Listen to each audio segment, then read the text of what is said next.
For 5 years, former US President Donald Trump weaponized social media to shape the discourse in the country and around the world. His tweets were often controversial and fostered an ecosystem of mis- and disinformation. Conspiracy theory groups like QAnon and Proud Boys, active in the Capitol insurrection on January 6, flourished in that ecosystem.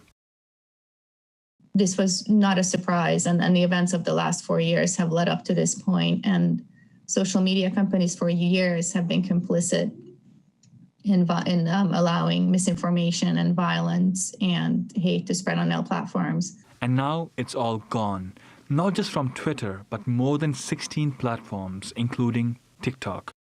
The exile of Trump dramatically altered online discourse. Unfounded claims about election fraud plunged by 73%. But the issue is not a new one. For years, advocates called for accountability, saying platforms should bear some responsibility for the information they carry. These platforms struggle with misinformation, disinformation. They struggle with abuse, bad behavior. And, I would say with Donald Trump, they did a poor job of dealing with him for a very, very long time. Aside from providing an outlet for the former president's late-night musings, Twitter has been accused of silencing dissent in India-administered Kashmir by deleting millions of tweets and accounts of activists and journalists, and Facebook of fomenting a genocide against the Rohingya minority in Myanmar. And social media giants have responded to a degree.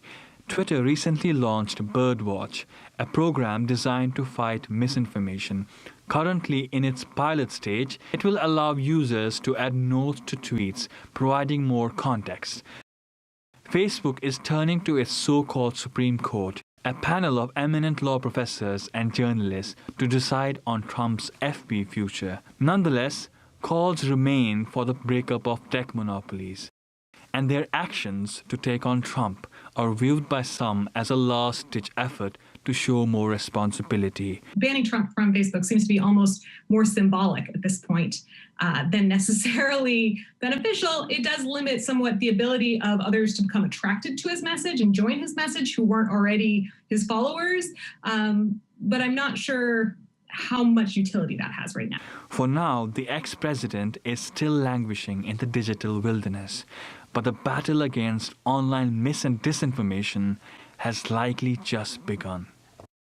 Faisal Mohammed, TRT World.